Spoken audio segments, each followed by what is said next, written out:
देखिए question number 4 entrepreneurship का question number 4 जो आप लोगों के एग्ज़ाम में पूछा जाएगा। ये क्वेश्चन मोस्ट इम्पॉर्टेंट क्वेश्चन है जो आप लोगों के एग्ज़ाम में पूछा जाएगा। तो इस क्वेश्चन को आप लोग बहुत ही अच्छे तरीके से याद कर लीजिएगा। जिस प्रकार से लिखवाया जा रहा है उस प्रकार से आप लोगों को कंप्लीट लिखना है आंसर में। तो इस क्वेश्चन को सबसे पहले अच्छे से समझ लीजिए। तो देखिए बोल क्या रहा है कि बौद्धिक संपदा अधिकार क्या है, इसके विभिन्न प्रकारों का वर्णन करें। आप लोग अभी तक बहुत सारे संपत्ति के बारे में जानते होंगे, जैसे घर, गाड़ी, मकान, जमीन, पैसा। लेकिन एक प्रकार का संपत्ति होता है जो बुद्धि से प्राप्त होती है, जो दिमाग का यूज करके प्राप्त होती है, उसी को बौद्धिक संपदा कहते हैं। बौद्धिक का मतलब बुद्धि, दिमाग। संपदा का मतलब है संपत्ति के बारे में बोल रहा है, और अधिकार का मतलब उसके ऊपर आपका अधिकार होगा। तो बुद्धि से भी संपत्ति पैदा हो सकती है, बुद्धि से भी संपत्ति प्राप्त हो सकती है। जैसे आपका घर, गाड़ी, मकान मेहनत करके प्राप्त करते हैं, उस प्रकार से दिमाग से भी संपत्ति प्राप्त की जा सकती है और उसका रजिस्ट्रेशन आप लोग करवा सकते हैं ताकि उसका प्रयोग कोई दूसरा व्यक्ति ना कर सके। जैसे कि देखिए, आप लोग ये संपत्ति के बारे में ज़रूर सुने होंगे, भौतिक संपत्ति आप लोग सभी के पास होगा, घर, गाड़ी, जमीन। और बौद्धिक संपत्ति ये आप लोगों को पढ़ना है। तो भौतिक संपत्ति जिस प्रकार से आपका घर होता है, गाड़ी होता है, जमीन होता है, इन सभी का रजिस्ट्रेशन करवाया जाता है। रजिस्ट्रेशन आप लोग सभी के पास इन सभी चीज़ों का रजिस्ट्रेशन होगा। और रजिस्ट्रेशन होने से क्या होता है कि आपके घर को, आपके गाड़ी को, आपके ज़मीन को कोई भी इंसान हथिया नहीं सकता है, कोई भी ले नहीं सकता। और अगर कोई लेता है तो उसको पैसा देना पड़ेगा या फिर आप उसके ऊपर केस कर सकते हैं। लेकिन यही है बौद्धिक संपत्ति, जिसमें आप अपने दिमाग का यूज करते हैं, अपने दिमाग का यूज करते हैं और कोई नया आइडिया को जनरेट करते हैं और उस आइडिया का आप रजिस्ट्रेशन करवा सकते हैं ताकि उस आइडिया को कोई चोरी ना कर सके। जिस प्रकार से गाड़ी को अगर कोई चोरी कर लिया तो इसका रजिस्ट्रेशन है, आप केस कर सकते हैं। उसी प्रकार से बौद्धिक संपदा में आप अपनी बुद्धि का यूज करते हैं, दिमाग का यूज करते हैं और उसमें आप फोटोग्राफ्स बनाते हैं, ड्राइंग किया जाता है। आप लोग देखते होंगे कि लाखों लाखों का ड्राइंग बिकता है और अगर इसके ड्राइंग को कोई कॉपी कर लेता है तो उसके ऊपर केस हो जाएगा या तो पैसा देना पड़ेगा। फोटोग्राफ लाखों लाखों में बिकता है। तो ये सभी है बौद्धिक संपत्ति। जैसे कि कोई फिल्म बनता है और आप लोग दृश्यम 2 अगर देखे हो तो उसमें डायरेक्ट बताया गया है कि किस प्रकार से उसके संपत्ति का यूज किया जाता है, बौद्धिक संपत्ति का। तो जब कोई फिल्म बनता है तो स्टोरी लिखा जाता है। तो स्टोरी जो लिखता है इंसान, वो सबसे पहले अपने स्टोरी का रजिस्ट्रेशन करवाता है। रजिस्ट्रेशन करवाने से क्या होता है कि जब इस स्टोरी का रजिस्ट्रेशन होगा और अगर इसके कहानी को कोई दूसरा व्यक्ति चुरा लेता है और उसके ऊपर फिल्म बना देता है तो उस फिल्म के ऊपर केस हो जाएगा। तो बौद्धिक संपत्ति में भी रजिस्ट्रेशन होता है और उसके ऊपर केस किया जा सकता है या फिर उससे फायदा कमाया जा सकता है। अगर ये अपना स्टोरी को बेचता है तो इसको प्रोड्यूसर या डायरेक्टर जो होता है फिल्म में, वो उसको पैसा देगा और अगर पैसा नहीं देगा तो उसके ऊपर केस हो जाएगा। लेकिन तब जब रजिस्ट्रेशन हुआ होगा तब। अगर आपके गाड़ी का कोई रजिस्ट्रेशन नहीं हुआ है और आपका गाड़ी चोरी हो गया तो आपके पास क्या सबूत है कि वो आपका गाड़ी है? उसके लिए रजिस्ट्रेशन इम्पॉर्टेंट है। जैसे यहाँ पे देखिए, एक स्टूडेंट है, इसका 10th का मार्कशीट है, तो ये मार्कशीट का मान्यता तभी होगा, मार्कशीट का मान्यता तभी होगा जब इसमें रजिस्ट्रेशन नंबर लिखा होगा और ये रजिस्ट्रेशन नंबर डाटाबेस के अंदर लोडेड रहता है। नहीं तो मार्केट में कोई भी इस प्रकार से डॉक्यूमेंट बना सकता है और मार्कशीट को तैयार कर सकता है। तो आप लोग भी जब 10th का एग्ज़ाम दिए होंगे या 12th का, तो आप लोगों का रजिस्ट्रेशन हुआ होगा। इससे पता चलता है कि आप 10th पास हैं, आपके पास 10th का सर्टिफिकेट है। जब नौकरी होगा उस समय डॉक्यूमेंट लगेगा और रजिस्ट्रेशन नंबर भी चेक किया जाएगा। रजिस्ट्रेशन नंबर चेक किया जाएगा कि ये व्यक्ति सच में है भी या नहीं, या फिर फेक जा कर के बना लिया है। तो हर चीज़ का रजिस्ट्रेशन होता है। उस प्रकार से बौद्धिक संपदा का भी रजिस्ट्रेशन किया जाता है। और बौद्धिक संपदा में क्या होता है? कोई फोटोग्राफ, कोई ड्राइंग, किसी कहानी को लिखना। तो देखिए इसका आंसर में आप लोगों को लिखना है कि जिस संपदा, संपदा का मतलब संपत्ति से ही है, कि जिस संपदा या प्रॉपर्टी, जिस संपदा या प्रॉपर्टी का निर्माण मनुष्य अपनी बुद्धि या दिमाग से करता है, इसी को बौद्धिक संपदा कहते हैं। जैसे कि किसी फोटो को खींचना, कोई स्लोगन को देना, कोई ड्राइंग को करना, तो ये बुद्धि का यूज करके संपत्ति को बनाता है। और जब उसका रजिस्ट्रेशन करवा लेता है तो उसका यूज कोई दूसरा व्यक्ति नहीं कर सकता है बिना परमिशन के, अदरवाइज उसके ऊपर केस हो जाएगा। तो आगे आप लोगों को पैराग्राफ छोड़ करके लिखना है कि इसके अंतर्गत, मतलब बौद्धिक संपत्ति के अंतर्गत, जिसको इंटेलेक्चुअल प्रॉपर्टी भी कहा जाता है, इसके अंतर्गत व्यक्ति नई वस्तु का प्रयोग कर सकता है, क्योंकि नया थॉट्स लाएगा तो नया वस्तु बनाएगा, या कोई नई तकनीक खोजता है तो कानूनी तौर पर उसका अधिकार हो जाता है। इसका मतलब ये हुआ कि यदि कोई व्यक्ति नया वस्तु को बनाता है, जैसे कि BMW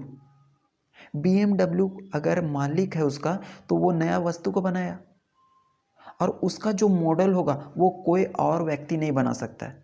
अगर कोई चाहेगा कि इसका हम मॉडल बना दे और नाम को BMW के जगह पे CMW कर दे और उसके नाम से बेचना चाहेगा, तो उसके ऊपर डायरेक्ट केस हो जाएगा। यही बताया गया है कि यदि कोई व्यक्ति कोई नई वस्तु का खोज करता है, आविष्कार करता है या तकनीक खोजता है, तो कानूनी तौर पर उसका अधिकार होता है। अगर आईफोन है तो आईफोन में जो लोगो लगाया गया है, उसका अगर लोगो कोई दूसरा मोबाइल का व्यक्ति यूज करता है तो उसके ऊपर भी केस हो जाएगा। तो उसके ऊपर उसका कानूनी अधिकार हो जाता है ताकि वह उसे खरीद और बेच सके, और वह अपनी संपत्ति का पंजीयन करवाता है। और ये तभी पॉसिबल है जब उसका रजिस्ट्रेशन किया जाएगा। रजिस्ट्रेशन नहीं रहेगा तो कैसे पता चलेगा कि वो जो BMW का कार है वो उसी व्यक्ति का है, आईफोन का जो फ़ोन है वो उसी व्यक्ति का है। इसीलिए रजिस्ट्रेशन करवाना इम्पोर्टेंट है। तो फिर पॉइंट में आप लोगों को लिखना है, जिस प्रकार व्यक्ति अपनी भौतिक संपत्ति का अधिकारी होता है। भौतिक संपत्ति का मतलब घर, मकान, गाड़ी, इसका अधिकारी होता है। क्यों? क्योंकि उसका वो रजिस्ट्रेशन करवा लेता है और रजिस्ट्रेशन के कारण कोई दूसरा व्यक्ति उसकी गाड़ी को नहीं ले सकता।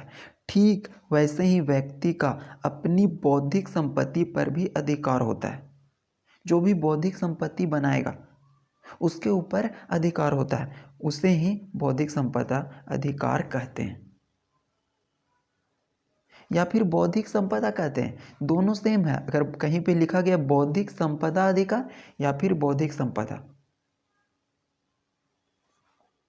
आगे देखिए कि बौद्धिक संपदा अधिकारों की रक्षा के लिए अंतर्राष्ट्रीय स्तर पर जो बौद्धिक संपदा होता है उसके अधिकारों का रक्षा करने के लिए अंतर्राष्ट्रीय स्तर पर विश्व बौद्धिक संपदा संगठन बनाया गया है। वो हेल्प करता है बौद्धिक संपदा का, कि यदि कोई व्यक्ति किसी गाने को बनाता है, अगर कोई व्यक्ति किसी गाने को बनाता है तो उसका रजिस्ट्रेशन करवा लेने के बाद यदि कोई उसके गाने को यूज करता है या उसके मूवी का यूज करता है और उसके द्वारा फायदा कमाता है, तो ये जो संगठन है विश्व बौद्धिक संपदा, वो उसका हेल्प करेगा। तो बौद्धिक संपदा ऐसी संपदा होती है जिसमें मनुष्य अपनी बुद्धि का यूज करके, अपने दिमाग का यूज करके किसी सामान या प्रोडक्ट को बनाता है, उसी को ही बौद्धिक संपदा कहते हैं। इतना ही सिंपल है। अब इसके हम लोग टैप्स में देखते हैं। इसके तो बहुत सारे टैप्स हैं, लेकिन 3 इंपॉर्टेंट टैप्स को देखेंगे। पहला पेटेंट, दूसरा ट्रेडमार्क और कॉपीराइट। तो देखिए बौद्धिक संपदा के विभिन्न प्रकार हैं, लेकिन इसके अंतर्गत 3 प्रकार की संपत्तियां शामिल हैं। और बौद्धिक संपदा का मतलब ऐसी संपत्ति जो मनुष्य अपनी दिमाग या बुद्धि का यूज करके बनाता है, उसके ऊपर उसका अधिकार हो जाता है। और अधिकार कब होता है? जब उसका रजिस्ट्रेशन करा लेता है। जब आप अपने गाड़ी का रजिस्ट्रेशन करा लेते हैं तो उसके ऊपर आपका अधिकार हो जाता है। उसी प्रकार से यदि आप कोई कहानी लिखते हैं तो उस कहानी का आप रजिस्ट्रेशन करवा लेंगे तो वो आपका अधिकार हो जाएगा। आप कोई पेंटिंग बनाते हैं और उसके ऊपर आप रजिस्ट्रेशन करवा लेते हैं तो वो आपका अधिकार हो जाएगा। आप कोई न्यू कार को बनाते हैं और उसका मॉडल अलग होना चाहिए। ऐसा नहीं कि स्कॉर्पियो जैसा या फिर स्विफ्ट जैसा, अगर वैसा होगा तो आपके ऊपर केस हो जाएगा। तो अगर आप उस प्रकार का मॉडल बनाते हैं और उसका रजिस्ट्रेशन करवा लेते हैं तो वो आपका अधिकार हो जाएगा और उसके थ्रू आप पैसा कमा सकते हैं। तो देखिए इसके अंदर 3 इंपॉर्टेंट बौद्धिक संपदा को हम लोग पढ़ेंगे। पहला है पेटेंट, दूसरा है ट्रेडमार्क और तीसरा है कॉपीराइट। पेटेंट, ट्रेडमार्क और कॉपीराइट। तो पहला देखिए पेटेंट। तो पेटेंट एक प्रकार का अधिकार होता है, क्योंकि हम लोग बौद्धिक संपदा पढ़ रहे हैं और बौद्धिक संपदा एक प्रकार का अधिकार होता है। जैसे भौतिक संपदा अधिकार है, देखिए जैसे भौतिक संपदा ये हम लोगों का अधिकार है, वैसे बौद्धिक संपदा भी तो अधिकार है। तो इसका हम लोग टाइप्स पढ़ रहे हैं पेटेंट, तो ये भी एक प्रकार का अधिकार है। पेटेंट एक प्रकार का कानूनी अधिकार है जिसके द्वारा व्यक्ति या संस्था, कोई व्यक्ति हो सकता है या फिर कोई संस्था, किसी नई तकनीकी, डिजाइन, सेवा के आविष्कार के लिए प्राप्त की जाती है। तो ये एक प्रकार का अधिकार होती है जो किसी व्यक्ति या संस्था को दी जाती है ताकि वो किसी नई तकनीकी, डिजाइन या सेवा का आविष्कार कर सके। जैसे व्यक्ति किस प्रकार के आविष्कार करेगा? वो कोई पेंटिंग कर सकता है, कोई फोटोग्राफी कर सकता है। संस्था क्या करेगी? संस्था में हम लोग देखते हैं कि बहुत सारा गाना का रिंगटोन होता है। एयरटेल का आप लोग बैकग्राउंड साउंड सुने होंगे, उसमें बोलता है नाना नाना इस टाइप के करके, तो वो उसका अधिकार हो जाता है कानूनी तौर पर। उसका यूज कोई दूसरा व्यक्ति नहीं कर सकता है। तो यही है पेटेंट, ये एक प्रकार का अधिकार है जिसमें व्यक्ति या संस्था नई तकनीक, डिजाइन, सेवा का आविष्कार के लिए प्राप्त की जाती है। इसमें दूसरा पॉइंट लिखना है कि पेटेंट प्राप्त हो जाने के बाद, पेटेंट प्राप्त हो जाने के बाद का मतलब है कि अधिकार प्राप्त हो जाने के बाद कोई दूसरा व्यक्ति उसका नकल नहीं कर सकता। अगर BMW कार बनाया गया है तो उसका एक मॉडल है, तो उसके जैसा मॉडल को कोई दूसरा व्यक्ति कॉपी नहीं कर सकता। तो वही बताया गया, कोई भी व्यक्ति पेटेंट धारक व्यक्ति से अनुमति लेकर उस वस्तु का बना सकता है। अगर कोई व्यक्ति चाहेगा कि हम उसी के जैसा, BMW के जैसा हम एक कार लॉन्च करना चाहते हैं, तो सबसे पहले इस व्यक्ति को जा करके BMW के मालिक से बात करना पड़ेगा कि हम आपका मॉडल को यूज करना चाहते हैं। तो ये है दूसरा पॉइंट। तीसरा में देखिएगा, पेटेंट धारक अपना पेटेंट, पेटेंट का मतलब अधिकार, पेटेंट धारक, अब पेटेंट धारक का मतलब जो मेन ओनर होता है, जिसको अधिकार दिया जाता है कि आपके वस्तु पर किसी अन्य व्यक्ति का अधिकार नहीं होगा, किसी दूसरे व्यक्ति को भी बेच सकता है। अगर BMW चाहे तो वो बोल देगा कि अब हम इसका मालिक नहीं रहेंगे, ये तुम खरीद लो, और किसी दूसरे व्यक्ति को अपने कार को बेच सकता है। तो ये सब इसका पॉइंट है। चौथा पॉइंट और इम्पोर्टेंट पॉइंट देखिए, पेटेंट अधिकतम, जो पेटेंट अधिकार है अधिकतम 20 वर्षों का होता है। 20 वर्ष के बाद इसकी मान्यता खत्म हो जाती है, और उसके बाद यदि व्यक्ति चाहे तो उसके इंटेलेक्चुअल प्रॉपर्टी का यूज कर सकता है। तो ये था पेटेंट। दूसरा देखिए, ट्रेडमार्क। ट्रेडमार्क का मतलब एक प्रकार की पहचान होती है, एक प्रकार की चिन्ह होता है। जैसे आप लोग डेली सामान यूज करते होंगे, कोलगेट, नाइकी, एडिडास, ये सब का सामान यूज करते होंगे। तो कोलगेट जब यूज करते हैं तो उसके ऊपर एक पहचान होती है। एडिडास यूज करते हैं तो उसका एक सिंबल होता है, पहचान होता है, जिसके द्वारा आप पहचान लेते हैं कि ये एडिडास का है। नाइकी, ये भी एक प्रकार का पहचान होता है। तो ट्रेडमार्क एक प्रकार की पहचान होती है जो किसी व्यक्ति या संस्था के द्वारा बनाई जाती है ताकि उसका प्रोडक्ट का पहचान किया जा सके। जैसे आईफोन का, उसके पीछे एक लोगो रहता है एप्पल का, तो वो उसकी ट्रेडमार्क है, उसकी पहचान है, ताकि लोग उसको पहचान सके और उसके सामान को खरीद सके।